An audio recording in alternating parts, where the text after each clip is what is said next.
نتحدثوا على وهران الباهية، نتحدثوا ثاني على الجلابة اللي بقات لباس تقليدي وإرث لدى المرأة الوهرانية. لكن حديثنا اليوم راح يكون على الجلابة العصرية. وهران معروفة بالتقاليد تاعها جلابة. جلابة خفيفة هي والبلغة والبوشات تخرجي وخلاص. جلابة تجي طويلة تجي عريضة كما يديروا كما خرجت في الأصل في المغرب.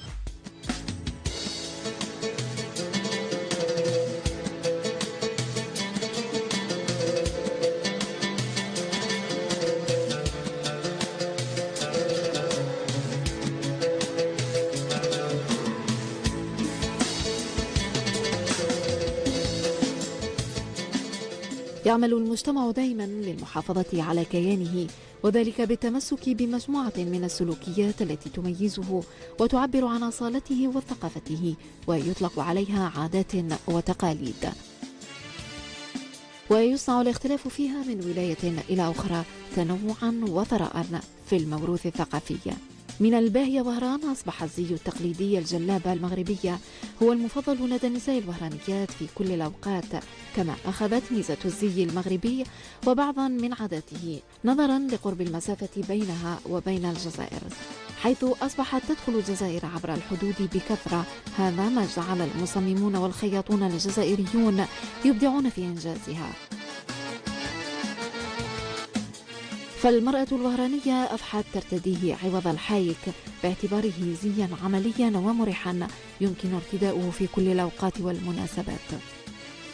والمرأة الوهرانية على وجه الخصوص أصبحت تجد راحتها في الجلابة التي توفر لها الخفة والراحة، وانتعشت بذلك معها تجارة هذا اللباس بولاية وهران، وأصبح تسويقها وبيعها مربحا طوال السنة. 3000 دينار سيلمون، 3000 دينار جلابه تاع 800 دينار 3000 دينار. حنا نبيعوا جلابه من 86 7 من نهار اللي حلت المغرب رانا نخدم معاهم. احنا تذكر بلي حنا هذه الجلابه هذه تقريبا مغربيه، وحنا رانا في الغرب ودينا نقولوا جبب، احنا نقولوا جلابه اخي. ليش هذه اختي مرحبا بك 300 دينار اختي 300 دينار 300000 رانا نبيعوا مواشي على الحوانيت. تما خير من تجين وتقعدي عاد تلبسي في السيغبات وكاع، ولا تلبسي الشاميز تقعدي جلابه خفيفه هي والبلغه والبوشات تخرجي وخلاص. وهران معروفة بالتقاليد تاعها جلابة. وي فوالا اكزاكتومون. برز تجار مختصون في الجلابة بمعظم المناطق الغربية للوطن بشتى أنواعها، أشكالها وألوانها وحتى تسمياتها.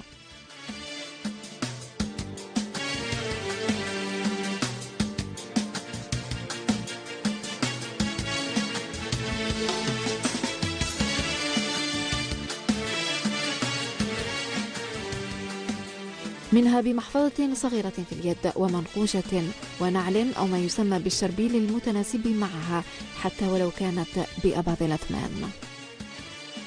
كان بدعية في المغرب تلبس بدعية تلبس غير في الدار تسمى مراكشية. الجلابة دروك حنا معاها تبعتها البلغة، وبالبلغة زادوا لها بوشيت، بلغة معاها بوشيت، تجي بلغة وبوشيت تجي اسورتي معاها. الجلابة تلبس مع البلغة، ما تلبسها مع الصباط. فهمتي البلغة ما تجيش مع هذا، تخرج مع اسورتي تجيها خفيفة في اليد وتولي تمشيها بالخوف. خرجت من اطار الجلابه الفضفاض المريح لللباس بوكو بلوس، سا دوفيان اكثر معاصره اكثر موضه. فباختلاف أنواع وأشكال الجلابات تختلف الأسعار، فمن 2000 دينار جزائري إلى أقصاها الذي يصل حتى 30,000 دينار جزائري للجلابة الواحدة. وحتى بهذا السعر تتنافس نساء الوهرانيات وتتباهين فيما بينهن بالأفخم والأحلى، حيث تختلف الأسعار حسب نوع القماش والقصات والمواد المصنوعة منها. في الشكل في الألوان تمشى مع العصر، الصيف كلار ما فونسي حتى هي تمشى في العصر. والجلابه الاخرى كيما الفرنسيين لباس مع الساك مع البوتيون ولا الصباط، هما عاود طوروا الحاله وردوا الجلابه مع البلغه تاعها مع الصك تاعها مع البوشيت تاعها. تشريها صح، تشريها سيرتو في العيد فتشريها. رغم استغلال بعض الفتيات الجلابة للتباهي على اختلاف أشكالها ألوانها وإكسسواراتها، غير أنها تبقى إرثا تراثيا يميز المرأة الوهرانية.